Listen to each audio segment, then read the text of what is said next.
নমস্কার। আজকে নিয়ে এলাম যারা ব্রত করেন বা উপোস রাখেন বা রোজা রাখছেন তাদের জন্য একটা রেসিপি।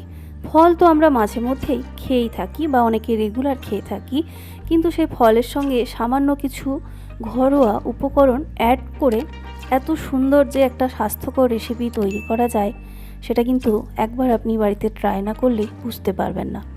তো এর জন্য লাগবে ফল। তো যে ফল আপনার পক্ষে কেনা সম্ভব সেই ফল এখানে নিয়ে নেবেন।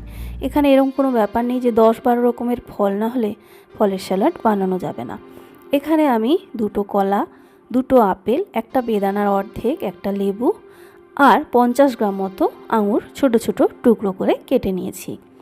এবার একটা মিক্সিং বোলের মধ্যে প্রায় 150 গ্রাম মতো টক দই নিয়েছি। দইটা যেন বেশি জল না থাকে সেটা দেখতে হবে। এবারে দিয়ে দিলাম হাফ চা চামচের থেকে একটু কম পরিমাণে নুন। দইটাকে 25-30 সেকেন্ড ভালো করে একটু ফেটিয়ে নিতে হবে। ফেটিয়ে নিলেই দেখবেন এরকম একটা ক্রিমি টেক্সচার চলে আসবে। তখন এর মধ্যে অ্যাড করে দিতে হবে কেটে রাখা ফলগুলো। তো যেটা বলছিলাম, আপনি চাইলে এর মধ্যে শসাও অ্যাড করতে পারেন বা অন্য কোনো ফল যেগুলো আপনি পাবেন বা কম দামে পাওয়া যাবে সেগুলো কিন্তু এখানে অ্যাড করতে পারেন। চাইলে পাকা খেজুর এখানে অ্যাড করতে পারেন। তো সব কিছুই কিন্তু এখানে নিজের ইচ্ছে মতো দেওয়া যাবে।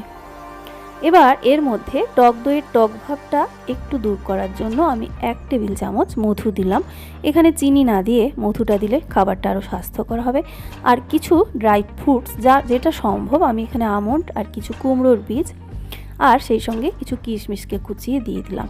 সব কিছু অপশনাল, যেটা আপনার পক্ষে সম্ভব হবে জোগাড় করা সেটা কিনে তার মধ্যে জাস্ট যেভাবে টক দই, মধু আর নুনটা মেশালাম সেইভাবে মিশিয়ে নেবেন। তাহলেই কিন্তু দেখবেন রেডি হয়ে যাবে ফ্রুট স্যালাড।